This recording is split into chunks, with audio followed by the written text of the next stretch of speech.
So that means pressure atmosphere का pressure measure करने के लिए आपको सिर्फ H इंटू रो इंटू जी करना है। रो क्या है, जो ये लिक्विड है उसकी डेंसिटी, कुछ भी हो सकती है लिक्विड की डेंसिटी। वाटर है तो 1000 आ जाएगी, मर्क्यूरी है तो 13600 इन एसआई यूनिट्स, किलोग्राम पर मीटर क्यूब में मर्क्यूरी की यही डेंसिटी होती है। जी की वैल्यू को जो भी स्टैंडर्ड वैल्यू आपको दी हुई है, और हाइट जो भी आ रही है 76 सेंटीमीटर आ रही है तो यहाँ मीटर्स में ले लेंगे, ठीक है। अब यही कैलकुलेशन अगर हम करेंगे, सी लेवल के ऊपर मर्क्यूरी कॉलम की हाइट इतनी आती है, ठीक है, जिसको हम नॉर्मल एटमॉस्फेरिक प्रेशर बोलते हैं। जो एसटीपी में भी स्टैंडर्ड प्रेशर होता है वो 1 एटमॉस्फेयर होता है। तो ये पूरी कैलकुलेशन, ये क्योंकि ये हर चीज ऐसा ही नहीं है तो प्रेशर भी पास्कल्स में आएगा, ठीक है। और ये कितने पास्कल आ जाएगा, 1.01325 into 10⁵ pascals, but this is equivalent to 76 centimetre of mercury का जो प्रेशर है, ठीक है। मतलब अगर एटमॉस्फेरिक प्रेशर ज्यादा होता, ये ज्यादा होता तो H ज्यादा आता। आप ऐसे भी देख सकते हो कि अगर प्रेशर यहां से ज्यादा लगता तो ज्यादा height of mercury column support हो सकती थी, ठीक, वो ज्यादा हाइट को सपोर्ट कर पाता, ऐसे भी व्यू कर सकते हैं। तो ये तो आपके पास एटमॉस्फेरिक प्रेशर की वैल्यू है, मतलब इसी प्रेशर को या इस प्रेशर को हम शॉर्ट में 118 में बोलते हैं, 1 एटमॉस्फेयर ऑफ प्रेशर। बस ये तो ईजी है।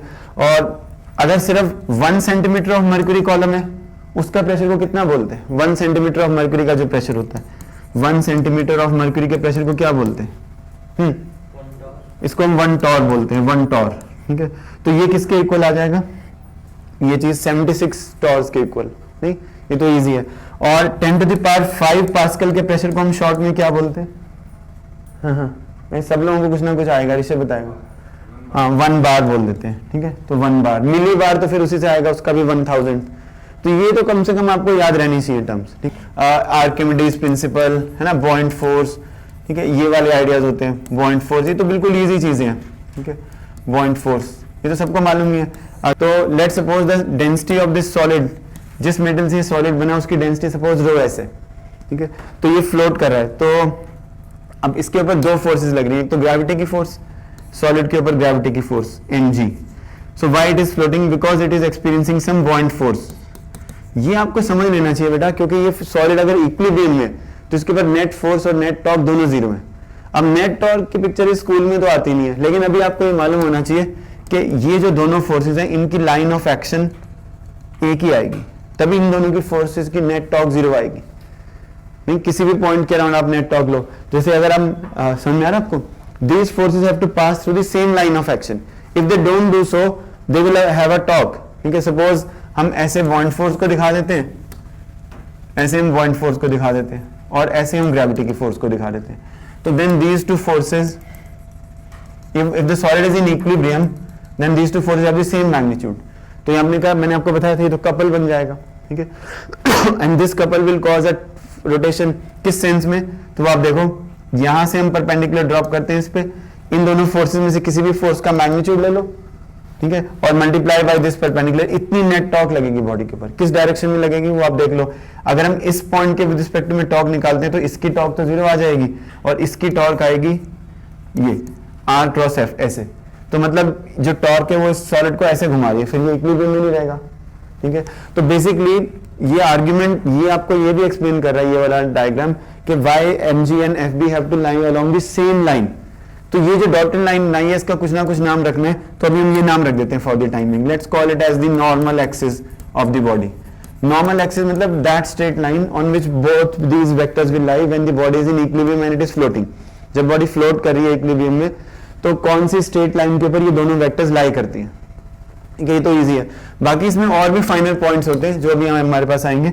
ये जो पॉइंट है जहां पे आप ग्रेविटी की फोर्स को दिखाते हो, उस पॉइंट को हम बोलते हैं सेंटर ऑफ ग्रेविटी। तो for small size body centre of gravity and centre of mass are the same points, but वो आप centre of gravity is the same thing as centre of mass, but when you talk about gravitational force, मतलब अब वो फिर ज्यादा detail में नहीं जाएंगे क्योंकि सिलेबस में नहीं है, तो अभी आप फॉर द टाइमिंग दोनों को सिमिलर मानकर चल लो। लेकिन centre of gravity is the point where the total force of gravity should be shown as to act on the body. मतलब इसके अंदर बॉडी के अंदर यहाँ सब जगह ग्रेविटी की फोर्स लग रही है ना, अलग अलग पार्टिकल पर सारी फोर्स को ऐड करके कहाँ दिखाएंगे, आप कहोगे सेंटर ऑफ मास पर, वहां नहीं दिखाते, सेंटर ऑफ ग्रेविटी पर दिखाते हैं।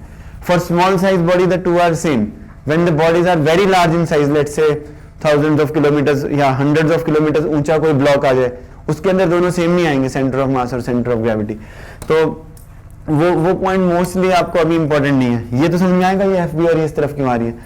एफ बी की फोर्स कौन से पॉइंट पर एक्ट करती है, बॉइंट फोर्स कौन से पॉइंट पे एक्ट करती है, वो तो ठीक है इस लाइन के ऊपर एक्ट करेगी, ठीक है वो तो हमने बताया, लेकिन क्या हम बॉइंट फोर्स को यहां पर दिखाएं, should we show the buoyant force to act at this point like F B, या जैसे मैंने दिखाया यहां पर दिखाएं, इस पॉइंट पर दिखाएं, कहां दिखाना चाहिए, where should we show the buoyant force to act.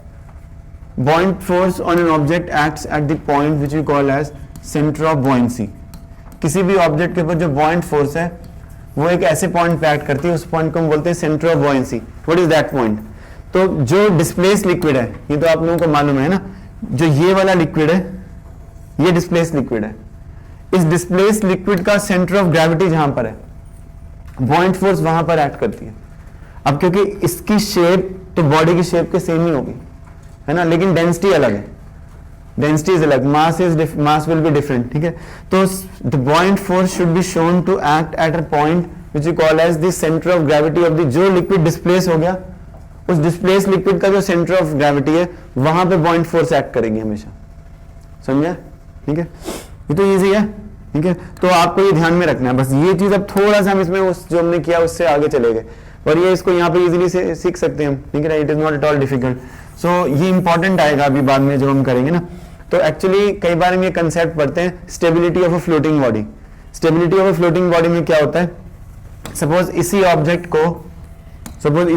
को मैं थोड़ा सा टिल्ट करता हूं, ठीक ना, अगर इसी ऑब्जेक्ट को सपोज मैं ऐसे थोड़ा सा टिल्ट करके और छोड़ देता हूं, तो देयर आर टू पॉसिबिलिटीज।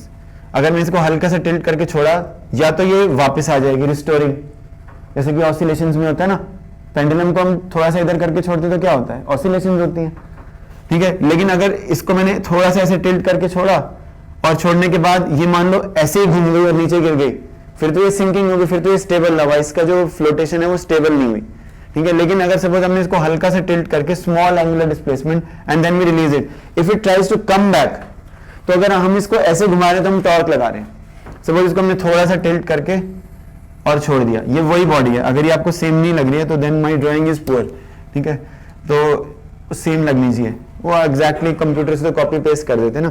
तो अब इसमें अगर हमने इसको ऐसे टिल्ट किया तो ये जो हमने नॉर्मल एक्सिस को ही टिल्ट घुमा दिया, ठीक है, मतलब नॉर्मल एक्सिस ये वाली लाइन थी, सपोज ये नॉर्मल एक्सिस एक रिजिडली अटैच्ड लाइन है बॉडी के साथ, तो जब आप बॉडी को थोड़ा सा घुमाओगे तो ये जो नॉर्मल एक्सिस है ये भी घूम जाएगी ऐसे, ये ऐसे आ गई, ठीक है।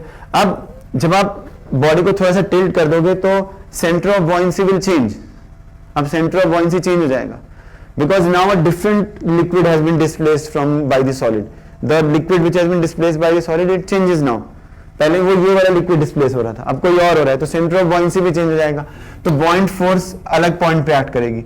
तो सपोज बॉइंट फोर्स यहाँ पे एक्ट करती है, सपोज बॉइंट फोर्स अब यहाँ पे एक्ट करती है इस पॉइंट पर, ये वाला पॉइंट, ठीक है।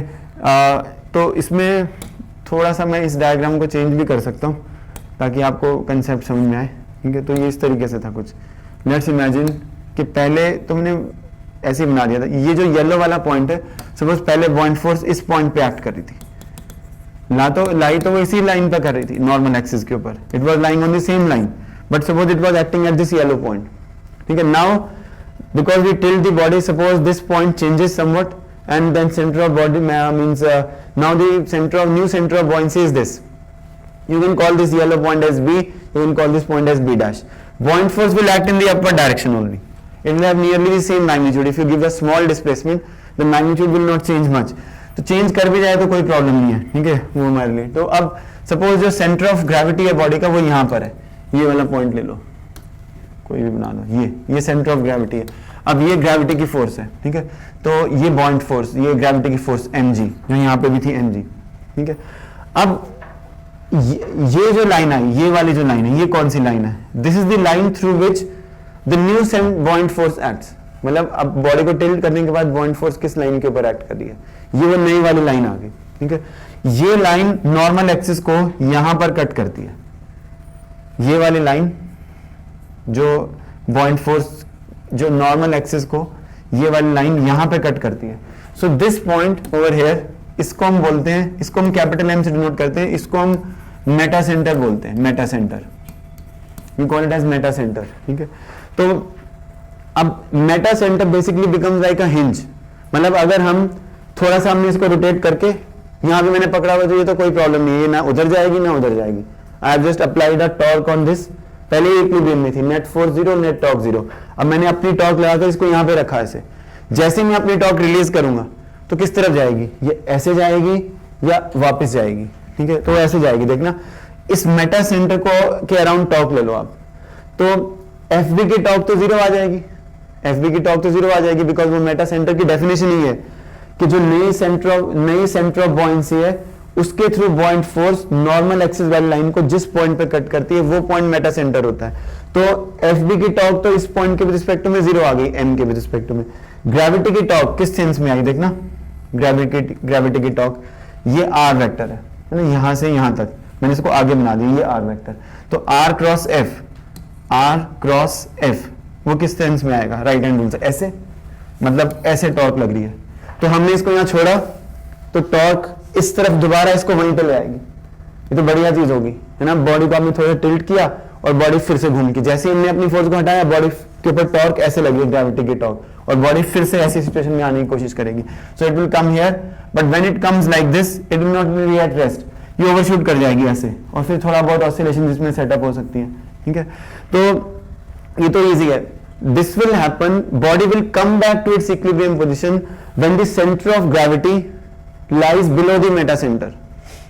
अगर सेंटर ऑफ ग्रेविटी ऊपर होता मेटा सेंटर के, फिर बॉडी सिंक, मतलब ऐसे घूम के डूब भी सकती थी, मतलब ऐसे चल के, और मे भी नीचे सिंक भी कर सकती थी या जो भी होता, मतलब it will not remain like this, ठीक है। जैसे शिप है तो आप शिप को ऐसे चाहोगे या लेटा हुआ चाहोगे पानी में, ठीक है, तो वो तो ऑब्वियस ही है, ठीक है। तो मतलब शिप्स के अंदर ये कंसेप्ट होता है कि सेंटर ऑफ ग्रेविटी को जितना नीचे रखते हैं उतना बढ़िया, उतना उसकी शिप की स्टेबिलिटी आती है।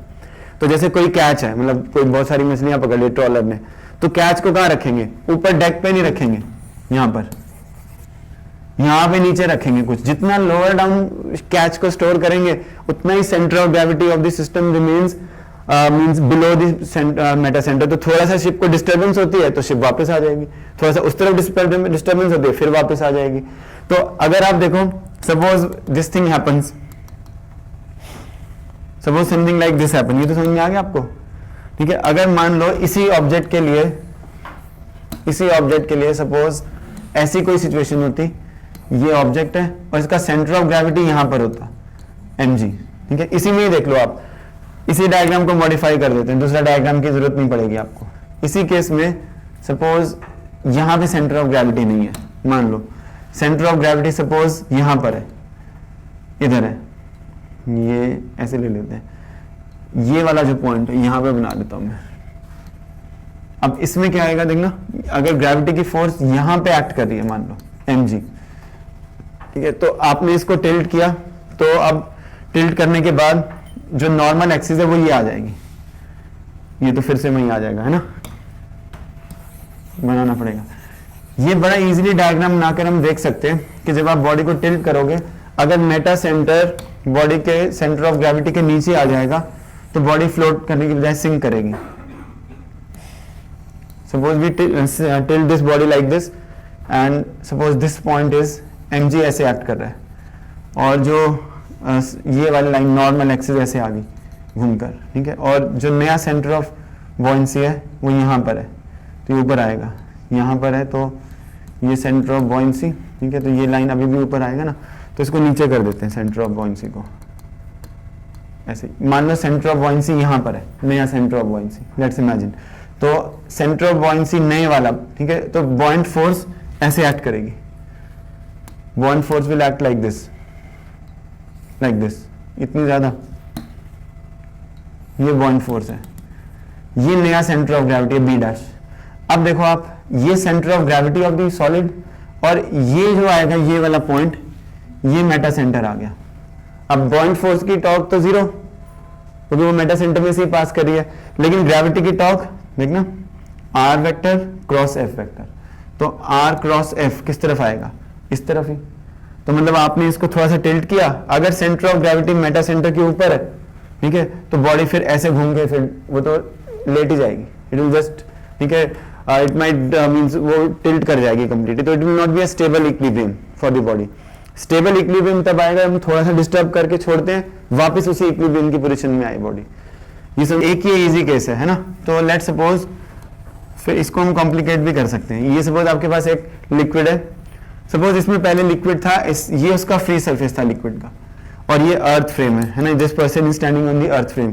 Now suppose this container starts accelerating in this direction at the rate a0, मतलब acceleration of the liquid relative to earth अगर हम इतनी बना दें a0, इसको अगर हम ऐसे एक्सेलरेट कराना शुरू कर दें, सपोज ये किसी ट्रक के अंदर प्लेस्ड है ऐसे कुछ, इसको आप बाहर ले जाओ अर्थ के ऊपर है ना, ये ट्रक है और ट्रक एक्सेलरेट कर रहा है, फिर तो लिक्विड भी एक्सेलरेट करेगा, ऐसे कोई सिचुएशन है ना। इस तरीके से suppose liquid starts accelerating relative to earth, then what happens?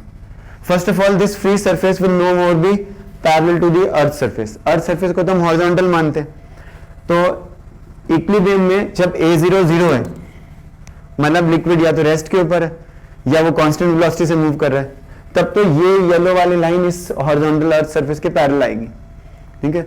लेकिन अगर सपोज ये नॉन जीरो है, ठीक है, acceleration is non zero and it is equal to a0 in that direction, तो ये फ्री सरफेस ऐसा नहीं आएगा, this surface will no more be like this, ठीक है। तो ये ऐसे कुछ आ जाएगा, it will become like this, ऐसे हो जाएगा। What is the reason for that? ठीक है, उसको आपको समझना है। तो उसके लिए बिल्कुल सिंपल है, in order to understand how this happens, ठीक है। सपोज मैं एक बार ऐसे ही बना देता हूँ। अब अगर हम यहाँ पर एक इनफाइनाइटेसिमल सिलेंडर लें, पहले की तरह से ही आएगा। अब ये वाले पॉइंट को आप मान लो ए पॉइंट है और ये वाले पॉइंट को आप मान लो बी पॉइंट है। अब ये वाला जो लिक्विड है ये इक्विलिब्रियम में नहीं है, ठीक है, इसके ऊपर नेट फोर्स लगेगी कुछ, क्योंकि ये लिक्विड की एक्सेलरेशन इतनी है, एक्सेलरेटिंग लिक्विड है, तो इस लिक्विड का मास सपोज dm, ठीक है, क्योंकि dm इसलिए क्योंकि इसका एरिया ऑफ क्रॉस सेक्शन, ये इसको हम small area of cross section लेते हैं। तो b के ऊपर से जो फोर्स लगेगी हाइड्रोस्टैटिक, वो इधर से ऐसे लगेगी, pressure at b into area of cross section at b, ठीक है, माइनस यहाँ से लिख देते हैं ना नेट फोर्स, ये है ना F net is equal to m into a। Earth frame से इस लिक्विड सेक्शन की हम न्यूटन लॉ से हम न्यूटन सेकंड लॉ की इक्वेशन लिख रहे हैं इस सेक्शन ऑफ द लिक्विड के लिए। तो इस तरफ से कौन सी फोर्स लग रही है? Pb इंटू ए, ठीक है, और इस तरफ से कौन सी फोर्स लग रही है? ऐसे वो आएगी Pa इंटू ए, ये नेट फोर्स आ जाएगी उस डायरेक्शन में। अब ये फोर्स ज्यादा होनी चाहिए इससे, तभी तो इसकी एक्सेलरेशन उस तरफ आएगी, तो हम लिखेंगे dm इंटू a0, ये इक्वेशन आ जाएगी। तो अब dm कितना आ जाएगा वो आपको मालूम है, density into da into this distance, suppose this distance is l, ठीक है, तो इसको आप l ले लो a0, तो अब da दोनों तरफ से कैंसिल हो जाएगा इसमें, तो आपके पास आएगा pressure at b is greater than the pressure at a by this amount, rho into l a0, इतने अमाउंट से ज्यादा आना चाहिए। b पॉइंट का प्रेशर a के प्रेशर से इतना ज्यादा होगा, रो इंटू l इंटू a0, ये तो इजी है। लेकिन इस पॉइंट के प्रेशर को यहाँ के प्रेशर से ज्यादा करने के लिए जो लिक्विड का सरफेस है वो अपने आप को चेंज करेगा, बिकॉज इफ यू वांट, अभी देखो वर्टिकल डायरेक्शन में लिक्विड इक्विलिब्रियम में, हॉरिजॉन्टल डायरेक्शन में वो एक्सीलरेट कर रहा है, तो मतलब अगर हम यहां पर ऐसे ले लें इस तरीके से, ठीक है, ऐसे लेने से क्या होगा, ये वाले जो डिस्टेंस है, suppose this is depth of B and suppose this is depth of A, ठीक है, तो यहां पे P0, यहां पे भी P0, एटमॉस्फेरिक प्रेशर है इन दोनों पॉइंट्स पर। तो प्रेशर एट B कितना आ जाएगा, pressure at B is equal to P0 plus depth of B into rho into g. ये वाली इक्वेशन इस डायरेक्शन में अप्लाई की जा सकती है, क्योंकि ये इक्वेशन हमने कौन से लिक्विड के लिए डिराइव की थी, जो कि इक्विलिब्रियम में, लेकिन वर्टिकल डायरेक्शन में तो ये लिक्विड अभी से इक्विलिब्रियम में। अगर आपको कोई भी कंफ्यूजन है तो यहाँ पर आप एक सिलेंडर लेकर देख लो, B उसके ऊपर आ जाए तो आपके पास ये वाली इक्वेशन आ जाएगी इसके इक्विलिब्रियम से, वही जो हमने शुरू में डिराइव किया था, ठीक है। तो अगर ये B के ऊपर लिक्विड की हाइट ज्यादा नहीं हुई तो B और A का प्रेशर तो इक्वल आ जाएगा, फिर जब B और A का प्रेशर इक्वल आएगा फिर ये एक्सेलरेशन नहीं आएगी। So if you want to explain this situation then the surface has to become like this, because pressure at B has to be greater than the pressure at A। तो ये pressure at A अब कितना आ जाएगा, P0 into HA into rho into g, ये आ जाएगा, ये तो समझ में आएगा। बाकी तो आप देखो सिंपल है ना, ये देखना। अब इसके अंदर से अगर हम Pb माइनस पी ए, यहां से क्या आया, Pb माइनस पी ए, इस इक्वेशन से कितना आ रहा है, rho into L into a0, और इन दोनों इक्वेशन से Pb माइनस पी ए कितना आ रहा है, Pb minus P A is equal to how much, Hb minus HA into rho into g, यही आ रहा है। अब दिस माइनस दिस, देखना एक बार, यहां पे मुझे एक लाइन बनानी पड़ेगी, ये ऐसे, ठीक है, ये ऐसे एक लाइन बना दी। अब ये जो डिस्टेंस है, ये क्या चीज है, H B minus H A, H B में से एच ए चला गया, ठीक है। और ये जो एंगल है थीटा, पहले कितना था थीटा, 0, जब लिक्विड इक्विलिब्रियम में था विद रिस्पेक्ट टू अर्थ। जब लिक्विड एक्सेलरेट कर रहा है तो कई बार आपको बोलते हैं कि थीटा की वैल्यू निकालो, तो tan ऑफ थीटा कितना आएगा, दिस अपॉन दिस, ठीक है। तो आपके पास tan थीटा आ जाएगा H B minus H A, suppose वो एच है, ठीक है, डिवाइड बाई एल, ये चीज इन दोनों इक्वेशन से देख लो, देखना tan theta is this upon this, देखना इसमें से, और tan थीटा की वैल्यू कितनी आएगी, tan थीटा इज, मैं एक बार फिर से कर देता हूँ कैलकुलेट, है ना, इन दोनों को हम इक्वल कर दें, इन दोनों को इक्वेट कर दोगे तो आपके पास आएगा H B minus H A is equal to, rho दोनों तरफ से कैंसिल हो जाएगा, और ये आपके पास आ जाएगा जी, और यहाँ पे आ जाएगा आपके पास एल इंटू ए जीरो, ये बन जाएगा, देख लो H B minus H A, ठीक है।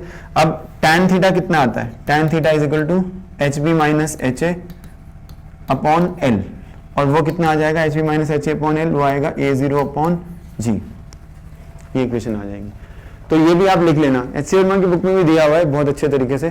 तो अगर लिक्विड इस तरफ एक्सेलरेट कर रहा है तो जो उसका सरफेस है, ये जो ये अभी लाइन बनाई है सॉलिड, ये वाली लाइन, ये पहले ऐसा सरफेस था, अब वो कितने एंगल पे चला गया, ठीक है, वो इतने एंगल पे चला गया, जो हमने एक्सेलरेशन दी ए जीरो अपॉन जी। अगर ए जीरो को जीरो कर देंगे तो फिर से tan थीटा कितना हो जाएगा, 0, नहीं, ये तो कर चुके हो आप पहले, ठीक है, जो 12th वाले वो तो कर चुके हैं, 11th वाले बच्चों को अभी फर्स्ट टाइम कराया, आ जाएगा बेटा सबको समझ में, ठीक है, कोई डिफिकल्टी इसमें, हो जाएगा, समझ में आ जाएगा आपको। ऋषभ आपने तो किया था पिछले साल, नहीं किया ये, ठीक है, लो फिर आगे चलते हैं, देखना। अब imagine a liquid which is accelerating like this, देखना, अब ये वैसी एक लिक्विड है, इसका फ्री सरफेस कैसा आएगा, अगर ये लिक्विड अर्थ के फ्रेम से इक्विलिब्रियम में, तो इसका फ्री सरफेस ऐसा आ जाएगा, ऐसे। लेकिन सपोज अब लिक्विड एक्सेलरेट कर रहा है, सपोज अब हम इसको ऐसे एक लिफ्ट में प्लेस कर देंगे, इस तरीके से लिफ्ट में, और सपोज लिफ्ट की एक्सेलरेशन किस तरफ करना चाहते हैं, वो किसी भी तरफ कर सकते हो, सपोज लिफ्ट की एक्सेलरेशन डाउनवर्ड्स है या अपवर्ड्स बना लो, उससे कोई फर्क नहीं पड़ेगा, ठीक है। लेकिन लिक्विड इज नो मोर इन, ये तो अभी पर्सन लिफ्ट फ्रेम में चला गया ना, इसको यहाँ से निकाल दो पहले लिफ्ट से, इसको अर्थ के ऊपर खड़ा कर दो, और लिफ्ट सपोज ये लिफ्ट की एक्सेलरेशन है विद रिस्पेक्ट टू अर्थ, ठीक है। तो लिफ्ट की acceleration with respect to earth मतलब अब ये लिक्विड इक्विलिब्रियम में नहीं है, अगर हम लिक्विड की कोई भी वॉल्यूम यहाँ पर ले, suppose we take a small volume of the liquid like this, ठीक है, चलो ऐसा करते हैं, यहीं से ले लेते हैं, ये एक स्मॉल वॉल्यूम है, ये point A, pressure at A is equal to suppose atmospheric pressure, तो लिफ्ट में तो एटमॉस्फेयर ही है, कम हो जाता है लिफ्ट में प्रेशर जब पिक्चर देखने जाते हो, ठीक है ना। देखना ये आपके पास आ जाएगा, मतलब वो तो एटमॉस्फेयर को ही ओपन है ना, यू अनलेस एंड अनटिल आप आर्टिफिशियली कोई प्रेशर मेंटेन करोगे तभी वो चेंज होगा, normal atmospheric pressure is expose to the atmosphere. और ये बी पॉइंट के ऊपर बताना कितना प्रेशर आना चाहिए, तो अगर ये लिफ्ट की एक्सेलरेशन 0 है, मतलब लिफ्ट कांस्टेंट वेलोसिटी से नीचे ऊपर मूव करे, तो बी पॉइंट का प्रेशर ए पॉइंट के प्रेशर से कितना ज्यादा आता है, ये यहाँ पे प्लस बी पॉइंट का प्रेशर ए पॉइंट के प्रेशर से एच रो जी, अगर ये डिस्टेंस है एच, नहीं ये है ना, ठीक है। अब इसमें क्या चेंज हो गया बताना बेटा, अब जब लिफ्ट की एक्सेलरेशन सपोज नॉन जीरो है, A zero is not zero, lift has an acceleration, तो अब ये जो कॉलम है, इस कॉलम के बारे में देखो, ऊपर से फोर्स लग रही है इतनी, ठीक है, और ग्रेविटी की फोर्स कितनी आएगी, ये आएगी ग्रेविटी की force mg, D A into H इसकी वॉल्यूम, डेंसिटी से मल्टीप्लाई करेंगे मास, मास इंटू जी। अब ये दो फोर्सेस तो हो गई डाउनवर्ड फोर्सेस, ये mg है, dmg ले लो या mg ले लो, ठीक है, आ जाएगा समझ में, ये दो डाउनवर्ड फोर्सेस, तो ये वाली फोर्स ये और ये वाली फोर्स ये। अब इनको बैलेंस कौन कर रहा है, प्रेशर एट बी, तो pressure at B into D A, ये बैलेंस कर रहा है। अब डी ए कैंसिल हो गया, तो pressure at B becomes how much, ये सही है, इसमें कुछ गलती है देखना, क्योंकि अब ये लिक्विड इक्विलिब्रियम में नहीं है, ये तो पहले था। अब दो फोर्सेस तो हो गई ये दोनों, और एक फोर्स नीचे से लग रही है, लेकिन इन सब फोर्सेस के बाद ये जो कॉलम है इसके अंदर एक्सेलरेशन बचती है नीचे की तरफ, डाउनवर्ड डायरेक्शन में।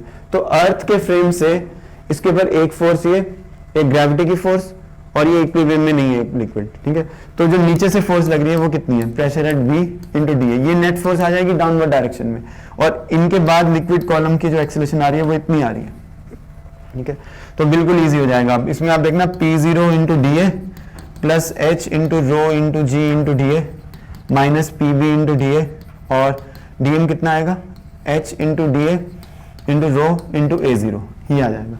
अब इसमें से डी ए फिर से कैंसिल हो गया, ठीक है, तो आपके पास डी ए कैंसिल हो गया यहाँ से, ठीक है, ये भी डी ए खत्म हो गया, ये डी आ जाएगा।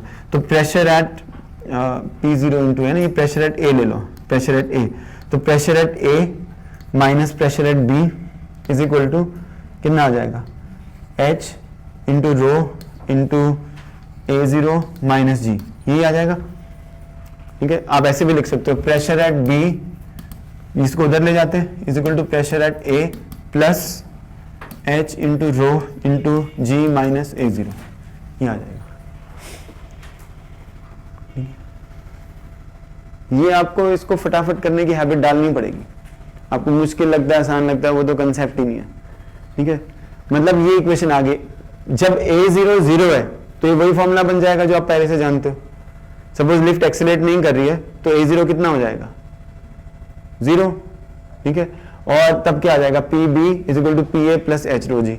लेकिन अगर लिफ्ट डाउनवर्ड डायरेक्शन में एक्सेलरेट कर रही है तो फिर ये फॉर्मूला बनेगा, मतलब प्रेशर एट बी और प्रेशर एट ए में ये रिलेशनशिप आएगी। और आप देखो इसमें अगर हम ए जीरो को जी कर दें, फ्रीली फॉलिंग लिफ्ट, तो फिर क्या आ जाएगा, फिर तो प्रेशर एट बी और प्रेशर एट ए सेम ही बन जाएंगे, नहीं, pressure at B and pressure at A same बन जाएंगे। चलो, मतलब ये आपको वैसे ही मैंने बताया कि इस केस में आपको ये क्या करना है, जब लिफ्ट डाउनवर्ड डायरेक्शन में एक्सेलरेट करिए या अपवर्ड डायरेक्शन में। अब अगर हम एक्सेलरेशन को इस तरफ कर दें P0, ठीक है, तो what other change will take place, वो भी आप बनाकर देख सकते हो, नहीं। फिर प्रेशर एट बी, फिर यहाँ पे G प्लस ए आ जाएगा, नहीं, समझ में आ जाएगा। तो बिल्कुल इजी है, कर लेना आप, ठीक है। तो pressure at B will become more than the pressure at A by G plus A, उस केस में G प्लस ए बन जाएगा अगर लिफ्ट ऊपर की तरफ एक्सेलरेट कर रही है। हाँ जी, हम जाओ बेटा, अभी तो 12 बजे, ओके, कोई नहीं, फिर आप देख लेना, आप जाओ, बस 10 मिनट का ही रह गया हमारा, फिर आप देख लेना, व्यू कर लेना, ठीक है। लो देखना बेटा, आगे चलते हैं, ठीक है। तो अब इसमें नेक्स्ट देखो, अब ये वाली सिचुएशन है। चलो आप लोग एक प्रैक्टिस के लिए बनाकर देखो, सब लोग बच्चे बनाकर देखेंगे, आप देख लेना वीडियो, ठीक है, भेज देंगे। और ये देखना बेटा, ये ऐसे आ जाएगा, चाहे क्लास के बाद यहीं आकर देख लेना आप, ठीक है, सब लोग देखना बेटा। अब ये देखो बेटा, ये आपके पास लिक्विड कॉलम है, ऐसे भी बनाकर देखो आप, A0, अगर लिफ्ट की एक्सेलरेशन A0 आप बढ़े, ये A और ये B, अब क्या फॉर्मूला बनेगा, एक बार बनाकर देखो खुद, एक बार अपने हाथ से लिखोगे ना तो समझ में आ जाएगा आपको।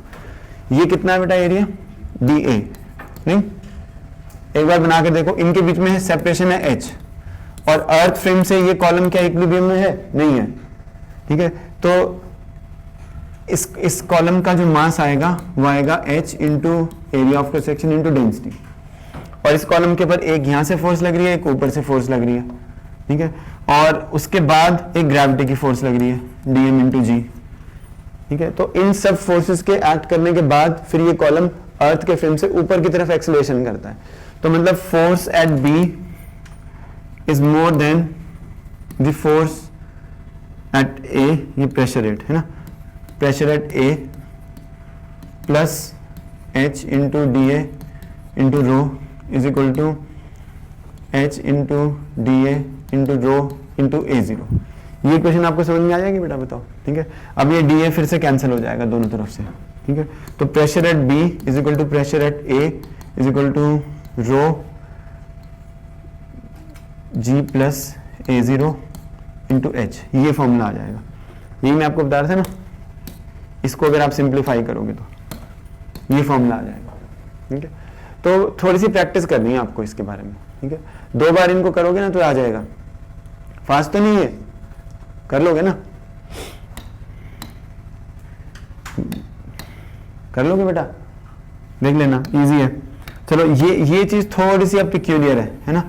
अगर आपके पास ऐसे लिक्विड है अब आप मुझे बताओगे कि अगर इस लिक्विड की एक्सेलरेशन इस तरफ है ए, ठीक है, तो अगर लिक्विड की एक्सेलरेशन ऐसे है तो फ्री सरफेस ऐसे तो रहेगा नहीं, it will require an inclination with the horizontal. Horizontal मतलब इस लाइन के साथ उसकी कुछ इंक्लिनेशन आ जाएगी, जो भी थीटा, कितनी इंक्लिनेशन आएगी वही बताना, ये प्रॉब्लम है, ठीक है। अगर इस लिक्विड को हम सपोज ये लिफ्ट में है ऐसे, और लिफ्ट इस तरफ एक्सेलरेट कर रही है, उसकी एक्सेलरेशन उस तरफ है, सपोज उसकी स्पीड बढ़ती जा रही है, तो उसमें लिक्विड किस एंगल ऑफ इंक्लिनेशन पे रेस्ट करेगा,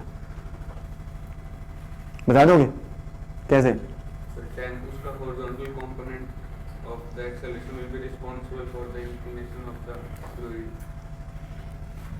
इतनी आसानी से नहीं, पहले आप इसके कंपोनेंट्स बनाओ, देखना इसके दो कंपोनेंट्स बन जाएंगे।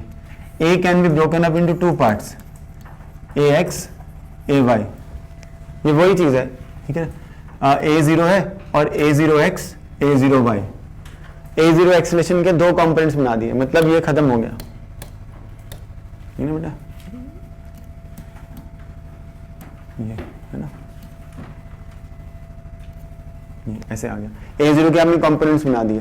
अब आप बताओ, ठीक है, अब लेट अस इमेजिन कि हम यहां पर इस तरीके से ये पॉइंट ले लेते हैं, ये वाला पॉइंट ले लेते हैं, लेट्स से बी, यहां पर आप एक पॉइंट ले लो और एक पॉइंट यहां पर ले लो, ठीक है, let's call this point as A, let's call this point as B, ठीक है। तो ये वैसे एच बी और एच ए आ जाएंगे, ठीक है। अगर मैं यहां से, तो ये एंगल थीटा, तो ये भी कॉरस्पॉन्डिंग एंगल थीटा बन जाएगा, ठीक है। तो pressure at B has to be greater than, इस पॉइंट के ऊपर प्रेशर को एटमॉस्फेरिक प्रेशर मान लेते हैं और इस पॉइंट पे भी प्रेशर को एटमॉस्फेरिक प्रेशर, तो P0 प्लस कौन बताएगा कितना, अभी अभी हमने फॉर्मूला निकाला था, अब सिर्फ इसको देखना है, नहीं ए वाई को, क्योंकि इस पॉइंट और इस पॉइंट के यहाँ पे आप एक कॉलम इमेजिन कर रहे हो ना बेटा ऐसे, और इसका ये इक्विलिब्रियम में है कि नहीं है, ठीक है। इसकी एक्सेलरेशन अपवर्ड डायरेक्शन में ए वाई है, तो इसका वर्टिकल इक्विलिब्रियम कंसिडर करो, इसका कर दोगे, अभी अभी हमने कितनी बार तो बनाया है, तो आपके पास ये इक्वेशन आ जाएगी, करके देख लेना। P0 यहाँ पे प्रेशर को P0 मान लेंगे, नाम रख लो इन पॉइंट्स के C और D, तो D पॉइंट का प्रेशर है D प्लस H B रो इंटू G, ये सही है, सही है, ठीक है, ये आ जाएगा। अभी अभी हमने किया सेम, प्लस वो चीज A0 into Y, into Y नहीं, सब्सक्रिप्ट है वाई, ये A0 वाई, ठीक है, इंटू जी, ये आ जाएगा। अगर आपको ये, और जो प्रेशर है D है वो एटमॉस्फेरिक प्रेशर मान लेते हैं। अगर आपको ये समझ नहीं आ रहा है कैसे हुआ, तो आप ये वाला एक कॉलम देखो, D और B, है ना, तो अब प्रेशर है D, ये डाउनवर्ड फोर्स और ग्रेविटी की फोर्स, और ग्रेविटी की फोर्स के बाद भी नीचे वाली फोर्स ज्यादा है ना, नीचे से जो फोर्स लग रही है वो कितनी है, ये pressure at B into D है, और ये pressure at D into D है, और ग्रेविटी की फोर्स आएगी DA इंटू हाइट HB, ये HB मान रहे हैं इस चीज को, इसी चीज को मैं यहाँ बना रहा हूँ, ठीक है। HB इंटू, ये तो वॉल्यूम होगी, डेंसिटी इंटू G, ये आ जाएगा। अब क्योंकि ऊपर की तरफ एक्सेलरेशन है, तो हम ऐसे लिखेंगे PB into DA minus P0 into DA, ठीक है, प्लस, क्योंकि इसका हम वर्टिकल डायरेक्शन में इक्वेशन ऑफ मोशन लिख रहे हैं, वेक्टर्स के साथ यही अच्छी बात है कि आप वर्टिकल को अलग एनालाइज कर सकते हो, हॉरिजॉन्टल को अलग, हॉरिजॉन्टल की इसमें कोई जरूरत ही नहीं है डिस्कशन करने की, सिर्फ वर्टिकल वाली इक्वेशन ऑफ मोशन लिख रहे हैं हम, तो उससे हम B और D के प्रेशर को रिलेट कर सकते हैं, तो ये आ जाएगा B और D के प्रेशर, क्योंकि ये प्रेशर है D है, उसमें आपको बताओ जी आएगा, वो तो ये सबको पता है, क्योंकि एक्सेलरेशन जो है उसके साथ G ऐड होगा, है ना, ये यहाँ पे रो आएगा, वो तो वैसे ही होगा, ठीक है। तो pressure at DA minus pressure at इस पॉइंट पर प्रेशर, और प्लस ये है ना, तो ये कितना आ जाएगा DA into HB into rho into G, तो net F net is equal to MA DM into A0Y, ये इसको सिंप्लीफाई करेंगे पहले की तरह से, तो ये इक्वेशन बन जाएगी। सिमिलरली प्रेशर एट A के लिए अगर हम लिखेंगे तो क्या आएगा, प्रेशर एट A के लिए लिखेंगे तो हम P0, मतलब क्योंकि C पॉइंट का प्रेशर P0 है, plus depth of A point into G plus A0 into X into rho, ये आ जाएगा। समझा बेटा, बताओ, ये X नहीं आएगा, ये भी Y आएगा, ठीक है। सेम तरीके से इक्वेशन लिखनी है, ये तो समझ में आ जाएगा आपको। Rho is the density of the liquid.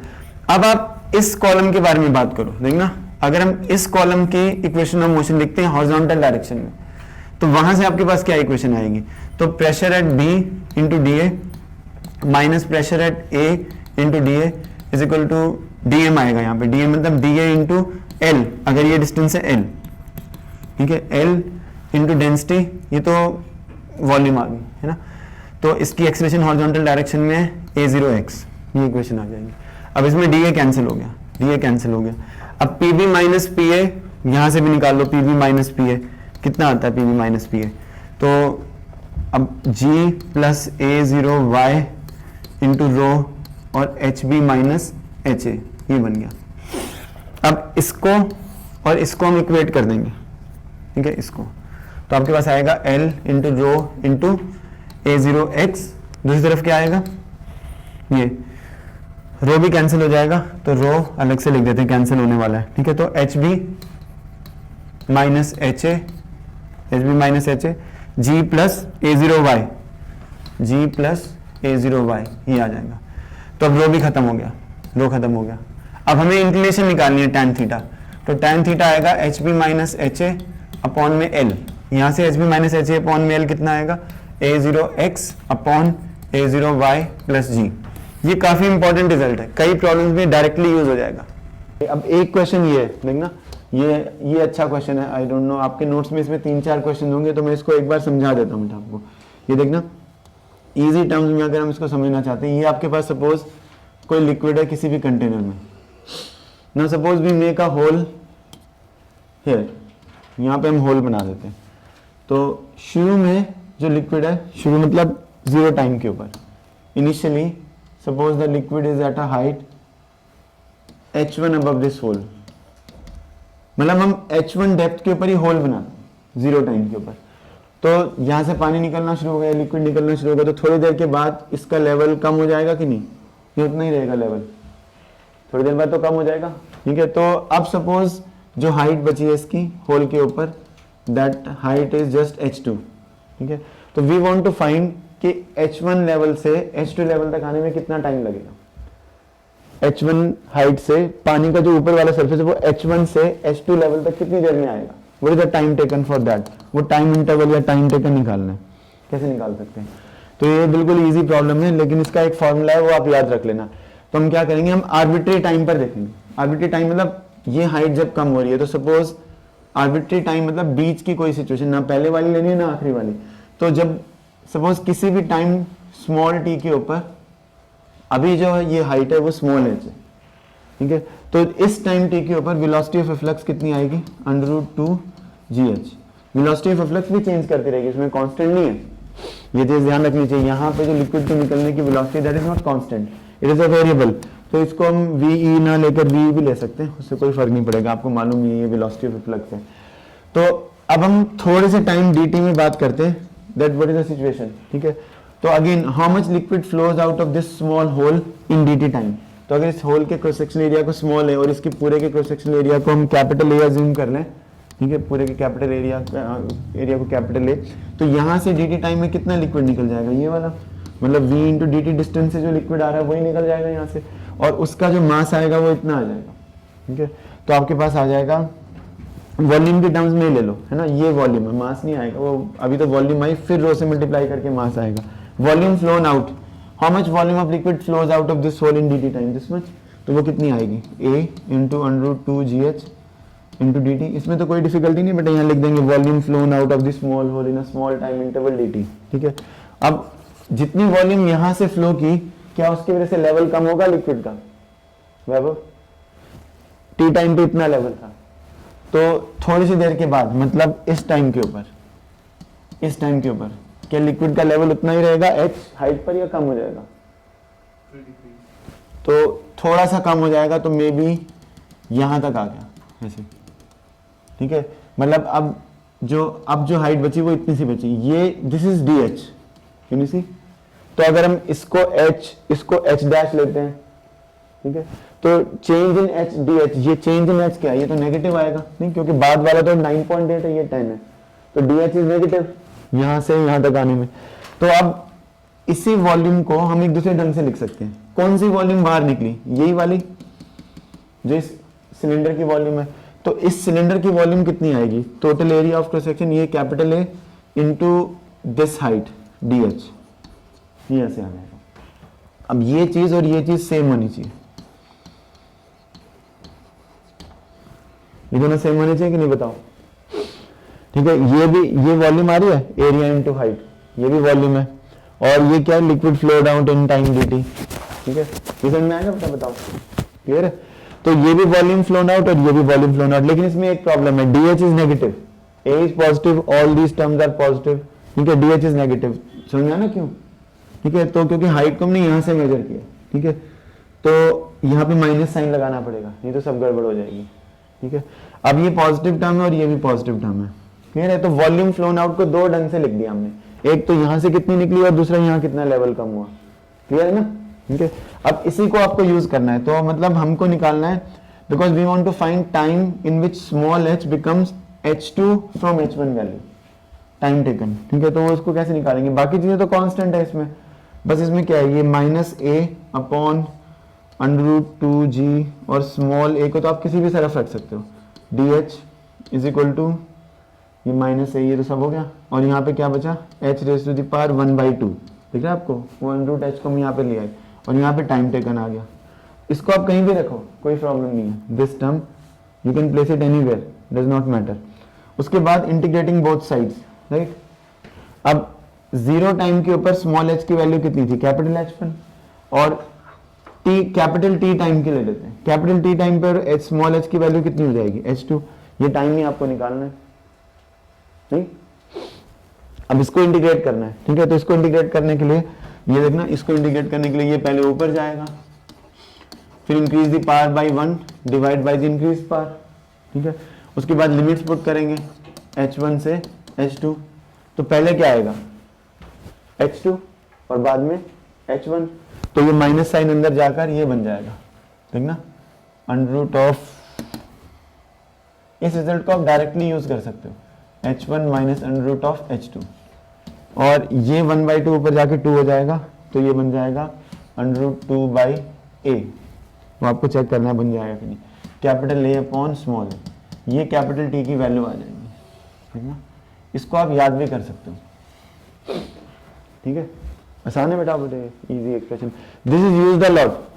I don't suggest that many basically people make a very wrong choice of direct results to remember, very poor choice कि कौन से रिजल्ट्स आपको डायरेक्टली याद करने चाहिए। मैंने कभी नहीं कहा किसी को कि वेंचुरी मीटर का डायरेक्ट रिजल्ट याद कर लो, ये आप याद कर सकते हो, लेकिन सेटिंग पता होनी चाहिए कि होल कहाँ पे किया, यहाँ पे, क्योंकि कई बार ये आता है कि होल यहाँ पे किया होता है, तो तब क्या हम इस फॉर्मूले का यूज कर सकते हैं, बस ये पता होनी चाहिए कि कैपिटल H1 इस होल से ऊपर की हाइट है, ये कैपिटल H1 यहां से लेवल यहां तक आने का टाइम निकाल रहे हैं हम, कैपिटल H2, ठीक है। तो H1 से कैपिटल H2 तक हाइट निकाल रहे हैं हम कि कितनी टाइम टेकन। और कई बार ये बोलते हैं कि पूरा का पूरा लिक्विड अगर यहाँ पे होल किया तो पूरा का पूरा लिक्विड ड्रेन होने में, यहाँ पे तो इससे लेवल नीचे जाएगा ही नहीं, यहाँ से लेवल तो नीचे जाएगा ही नहीं, यहाँ नीचे वाला पानी थोड़ी ऊपर बाहर निकल आएगा, ठीक है। लेकिन अगर होल यहीं पे किया है तो वेलोसिटी ऑफ फ्लक्स तो फिर से वही फॉर्मूला आएगा। तो यहाँ पे अगर होल किया तो ये एक इंपॉर्टेंट चीज है, आपको याद होनी चाहिए बेटा। क्लास में मैंने आपको बताया था, शायद आपके नोट्स में वैसी डेरिवेशन की हुई है। तो अगर हम होल यहाँ ना करके यहाँ करते हैं होल, और ये हाइट सपोज स्मॉल h है, तो यहाँ से भी जो वेलोसिटी ऑफ फ्लक्स आती है, क्योंकि as soon as you make a hole here what happens, ठीक है, this point gets exposed to the atmosphere, this point gets exposed to the atmosphere, ये एटमॉस्फेयर है, तो सेम वेलोसिटी ऑफ फ्लक्स की expression यहाँ पे भी आ जाएगी, सेम टॉरिस-एलिस थ्योरम √2gh। तो अगर यहाँ पे होल किया तो टाइम टेकन टू एम्प्टी, तो उसमें हम H2 कितना चाहते हैं टाइम टेकन टू एम्प्टी में, 0। हाइट सेकंड हाइट कितनी हो जानी चाहिए, 0। तो यही result time taken to empty में ये आ जाएगा, time taken to empty the tank में H2 को 0 कर देंगे तो ये आ जाएगी। समझ में आएगा आपको, ठीक है। There is something called as a pitot tube. A Pitot tube is a small instrument. It is fitted in front of the aircraft also to know the speed of the aircraft. It can be fitted on a boat or a ship to know the speed of the boat. अब जैसे मैं आपको simple term में बताता हूँ, तो एक simple pitot tube होती है, एक स्टैटिक पीटोट ट्यूब होती है। तो सिंपल पीटो ट्यूब में मतलब इतना इंपॉर्टेंट नहीं है, it is very hardly important, लेकिन आपके नोट्स में दिया ना इसलिए मैं करा रहा हूँ, बाकी चीज़ें आप कर लोगे इसमें से, एक बार आप पढ़ना, अच्छे क्वेश्चन है काफ़ी। तो simple pitot tube is like this, it looks like this, ये ऐसे, ठीक है, सुनिए आपको। तो अब सपोज वाटर लेवल यहाँ तक है, ये पानी का लेवल है ऐसे, और बोट ऐसे चल रही है, ऐसे बोट चल रही है, ठीक है। अब मान लो कि ऐसे मान लेते हैं velocity of water with respect to earth is 0 and velocity of boat with respect to earth is let's say small v। तो what is the velocity of water with respect to the boat? तो जो boat पे person खड़ा है यानी कि आपके according water की वेलोसिटी कितनी है यहाँ पे जो पानी आ रहा है? v, ठीक है ना, बोट की स्पीड v है ना with respect to the earth, ठीक है। तो पानी अगर रेस्ट के ऊपर है अर्थ के रिलेटिव टू में, तो सिंपल सिचुएशन एनालाइज करते हैं, ठीक है। तो जब पानी यहाँ से आता है तो इसकी जो शेप है वो पिक्यूलियर बनाते हैं, ठीक है। तो बेसिकली क्या होता है कि यहाँ पे पानी अंदर भर जाएगा, तो यहाँ पे फिलअप हो जाएगा वाटर, ठीक है, ऐसे। तो जब बोट ऐसे चल रही है इस तरीके से, तो ये पानी ऐसे स्ट्राइक करके यहाँ पे वाटर स्टैग्नेट करता है, स्टैग्नेट मतलब रुक जाता है एक तरीके से, रुकेगा भी नहीं, इसको टक्कर लगा नहीं रुकेगा, ठीक है ना। तो इस पॉइंट को कई बार स्टैग्नेशन पॉइंट बोलते हैं, स्टैग्नेशन पॉइंट, ठीक है। अब ये जो डिस्टेंस है, इसको डिस्टेंस को कुछ भी मान लो आप d, depth below the surface. तो इस पॉइंट के ऊपर stagnation point A is the stagnation point, right. तो ए पॉइंट के ऊपर जो हाइड्रोस्टैटिक प्रेशर है, it is pressure of the atmosphere plus rho G D, where rho is the density of the water या sea water या lake water whatever. अब क्या होगा कि यहाँ ये स्टैग्नेशन पॉइंट है, ठीक है। यहाँ पे पानी को हमेशा मान लेते हैं कि वो रेस्ट पे आ गया यहाँ पे, ठीक है। और ये वाटर क्या है इसमें, क्योंकि जब वाटर ऐसे चल रही है तो ये वेलोसिटी की वजह से क्या है, पानी ऊपर राइज कर जाता है इसमें, वाटर राइजेज ऑल्सो, ठीक है। तो बिकॉज ऑफ दिस राइज, ठीक है, हम प्रेशर एट ए को दूसरे तरीके से भी लिख सकते हैं, देखना। इस पॉइंट और इस पॉइंट के बीच में, यहाँ पे ए और बी पॉइंट के बीच में हम बर्नौलीज थ्योरम अप्लाई करेंगे, ठीक है। लिक्विड ऐसे हिट करके रुक रहा है तो हम ऐसे लिखेंगे प्रेशर एट ए प्लस, इसको रेफरेंस लेवल मान लो, रेफरेंस लेवल मान लो, ठीक है। तो रो जी एच तो 0 हो गया, half rho velocity at A is simply v, velocity of water with respect to the boat, ठीक है। और यहाँ पे वेलोसिटी एट b तो पानी की वेलोसिटी है ना 0 है पानी की, यहाँ तो पानी रुका हुआ है ना, ये पानी ऊपर चढ़ गया इसमें जो जोर से बोट चल रही है उसकी वजह से, ठीक है। Pressure at b is pressure of atmosphere plus ये कितनी हाइट है, ठीक है, रो जी एच प्लस डी, ये एक्सप्रेशन बन जाएगी, ठीक है। अब इसमें पर्पस क्या है, पर्पस है कि हम v निकालना चाहते हैं, पीटोस ट्यूब का पर्पस ये होता है v की वैल्यू निकालो। तो p a पॉइंट पे जो प्रेशर है वो हाइड्रोस्टैटिक है, ठीक है, और b पॉइंट ये यहाँ पे प्रेशर को स्टैग्नेशन प्रेशर कई बार बोल देते हैं। एक इसको आप इसमें से a की वैल्यू को उसमें सब्स्टिट्यूट करो तो आपके पास क्या आ जाएगा, हाफ रो v स्क्वायर, ये ना। इस वैल्यू को p0 तो कैंसिल हो गया, रो जी डी भी दूसरी तरफ चल के कैंसिल हो गया, तो क्या बचा, रो जी एच, तो रो कैंसिल हो गया, तो ये आ जाएगी वेलोसिटी √2gh। तो बिल्कुल सिंपल आइडियाज अप्लाई करके आप वेलोसिटी की एक्सप्रेशन निकाल सकते हैं, ठीक है। तो ये सिंपल पीटोस ट्यूब है। एक दूसरी तरीके की पीटोस ट्यूब भी होती है, देखना बेटा, ये वाली फिगर हम कर रहे हैं। तो सिफन सिस्टम आप लोगों को सबको मालूम होगा, ये छोटे बच्चे भी करते हैं इसके बारे में यूज। ये वाला सिस्टम है ना, सिफन सिस्टम, ये इन्होंने थोड़ा ज्यादा दिखा दिया है ना। अगर आप यहां तक की ट्यूब भी ले लोगे, बिल्कुल ऊपर ही यहां तक की ट्यूब भी, मतलब इसको ड्रेन करना है ना पानी को, ये तो मालूम है आपको। अगर हम इसमें एक सपोज यहाँ पे डीजल है, कार से भी पेट्रोल निकालते हैं लोग ऐसे, या मोटर बाइक से, तो ये सपोज कोई लिक्विड है और आपने यहाँ पे एक रबर ट्यूब इंसर्ट कर दी, ये तो ग्लास की बनी हुई है सपोज ये वाली ट्यूब, तो यहाँ पे ट्यूब निकाली तो ये पानी ऊपर जाएगा क्या, ये लिक्विड ऊपर जाएगा और जाके ऐसे निकल जाएगा। तो इसमें वही बताया कि ये ऊपर ट्रैवल करके और ऐसे निकल के और यहाँ निकल जाएगा बाहर, आर यू गेटिंग इट, ठीक है। तो सिफन सिस्टम इसी को बोलते हैं। तो पानी इसमें ड्रेन होता रहेगा जब तक, ठीक है। तो इसमें क्या करते हैं, इस तरीके से लेना होता है,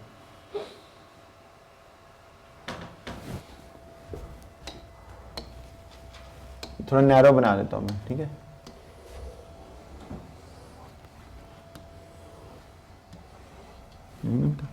तो अब let's imagine this situation, suppose मैंने ऐसे एक सिफन सिस्टम बनाया। अब मैं आपको कुछ और प्रॉब्लम दे रहा हूँ, इस प्रॉब्लम को आप घर में पढ़ लेना, फिर उसके बाद डिस्कस कर लेंगे बाकी चीज़ें। तो एक लेक्चर और देंगे आपको फ्लूइड्स के ऊपर। तो सपोज मैंने ऐसे एक ट्यूब दिखाई just which is touching the liquid surface, और इस तरीके से वो फ्लो करके यहाँ पर इस तरीके से, it will look a little bit like the diagram in your notes only, ठीक है। तो लेकिन आप देखो, देख रहे हैं आपको सेम सिमिलर, तो इसमें यहाँ पे हम इसको छोड़ देते हैं, ठीक है। तो इसमें क्वेश्चन क्या है आप देखना, क्वेश्चन फिर आप नोट से पढ़ लेना, एक बार पढ़ के आओगे ना तब फिर क्लास में डिस्कस करने का फायदा। तो ये आपके पास आ गया,